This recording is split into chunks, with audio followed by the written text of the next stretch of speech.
अगड़ा, पिछड़ा, दलित, अति पिछड़ा मिल करके अब नया भारत बनाएंगे। यानी रोजगार को लेकर के सब लोग एकजुट होंगे, बेरोजगारी के मुद्दे पर एकजुट होंगे, भारत के नए निर्माण को लेकर के ये सभी जातियां एक साथ आएंगी। भले ही इसमें अल्पसंख्यक का नाम नहीं जोड़ा गया है, इसलिए कि अल्पसंख्यक मीटिंग में भी शामिल नहीं थे, इस तरह की बातें सामने आई थी। लेकिन हम आपको तस्वीर दिखा रहे हैं कि राजधानी पटना में जो मीटिंग हुई थी बेंगलौर में, उसकी कामयाबी को लेकर के बैनर और पोस्टर लगाए गए हैं। उसमें दलित की तस्वीर लगाई गई है, जो कांग्रेस के राष्ट्रीय अध्यक्ष हैं मल्लिकार्जुन खड़गे।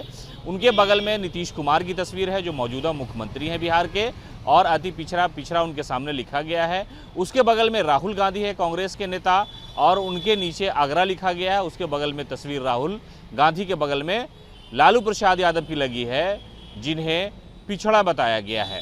यानी अगड़ा, पिछड़ा, दलित, ये सब मिलकर के नए भारत का निर्माण करेंगे। और जो गठबंधन का अलायंस हुआ, उसका एक नया नाम दिया गया इंडिया, उसको लेकर के भी मुबारकबाद दी गई है, और ये बिहार कांग्रेस की तरफ से दिया गया है। कहा यह जा रहा था कि जिस तरह से बेंगलुरु में मीटिंग हुई और मीटिंग के बाद अलायंस के नाम की घोषणा हुई, यानी अपोजिशन के नेताओं ने जो अपनी एकजुटता थी उसको लेकर के जो नाम दिया इंडिया, यानी Indian national democratic inclusive alliance, उसको लेकर के सियासी तौर पर तो हंगामा शुरू हो गया। भारतीय जनता पार्टी के नेताओं ने कहा कि हम इंडिया नहीं भारत वाले हैं, लेकिन जो इंडिया वाले हैं वो ये कहते नजर आ रहे हैं कि जीतेगा इंडिया। और इंडिया जीतेगा कैसे? इसलिए कि इतनी जाति के जो लोग हैं वो एकजुट हो जाएंगे, एक साथ हो जाएंगे, तो यकीनन इंडिया की जीत होगी। और इसको लेकर के राजधानी पटना में पोस्टर लगाया गया है। मुख्यमंत्री नीतीश कुमार की जो नाराजगी की खबरें आ रही थी, उन सारे मामलों को लेकर के मुख्यमंत्री ने खुद ही सफाई दी थी कि हमें प्रेस कॉन्फ्रेंस में नहीं रुकना था, हमें पटना आना था, जिसकी वजह से हमने उन लोगों से कह दिया और हम आ गए। हालांकि मुख्यमंत्री नीतीश कुमार की अगुवाई में ही पहली जो मीटिंग हुई थी वो राजधानी पटना में हुई थी, और उसके बाद दूसरी मीटिंग बेंगलुरु में हुई, और तीसरी जो प्रस्तावित मीटिंग है वो मुंबई में होने वाली है। लेकिन इस मीटिंग को 2 मीटिंग के बाद ही कामयाबी मानी जा रही है। अपोजिशन के जो लोग हैं वो कह रहे हैं कि India versus Narendra Modi, India versus India होगा, एनडीए होगा। यानी अब लोगों को ये बताना होगा कि वो इंडिया के साथ हैं या प्रधानमंत्री मोदी के साथ हैं, या उनका जो अलायंस है सियासी तौर पर एनडीए, उनके साथ है।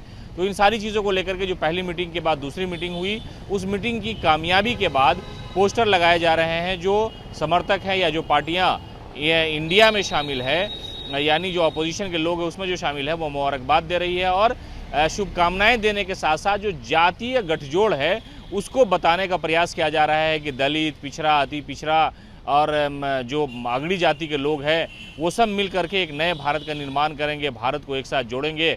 और ये कांग्रेस की तरफ से ये पोस्टर राजधानी पटना में लगाया गया है। तो कुल मिलाकर के कहा जा रहा है कि सियासत की अपनी ज़बान के साथ साथ पोस्टर का भी वार होता है। और जब से सरकार बनी एनडीए की, यानी नरेंद्र मोदी प्रधानमंत्री बने, उसके बाद बीजेपी के नेताओं ने जो पोस्टर का हमला था वो भी दिखाया अपोजिशन के साथ किस तरह से सियासी व्यवहार किया जाता है। तो एक पोस्टर की जो अपनी जगह है सियासत में, उसको दर्शाने का प्रयास किया गया। हालांकि प्रधानमंत्री मोदी ने खुद ही इस मीटिंग को लेकर के कहा था कि इस मीटिंग में जितने लोग हैं वो सब भ्रष्टाचारी है, एक साथ जमा हो गए हैं, तो ऐसे लोगों को भारत के लोग एक्सेप्ट नहीं करेंगे। और उन्होंने एनडीए का डिफिनेशन बताया था कि किस तरह से नेशनल के लिए ये लोग डेवलपमेंट के लिए काम कर रहे हैं। तो उसके बाद जब मीटिंग ख़त्म हुई और नीतीश कुमार राजधानी पटना लौट गए, तो कुछ मीडिया के लोगों ने ये खबरें चलाई कि नीतीश कुमार नाराज़ हैं इंडिया को लेकर के। लेकिन नीतीश कुमार ने खुद ही कल राजगीर में मलमास मेले में जब वो जा रहे थे, इस दौरान मीडिया के लोगों से बातचीत करते हुए कहा कि मीडिया के लोगों आप पर भी पहरा है, तो हम चाहते हैं कि 2024 में जब सरकार बदल जाए तो आप लोग पर जो पाबंदी लगी है, जो चौकीदारी होती है आपकी, आप पर जो दबाव होता है, उसको भी ख़त्म किया जाए। तो उसी के तरीके से जो है उनके जो नेता हैं, उनके जो कार्यकर्ता हैं, गठबंधन में जो शामिल लोग हैं, वो ये कह रहे हैं कि जो इंडिया अलायंस हुआ है उस अलायंस में सभी जात के लोग हैं और सभी जात के जो लोग हैं वो मिल करके नए इंडिया का निर्माण करेंगे।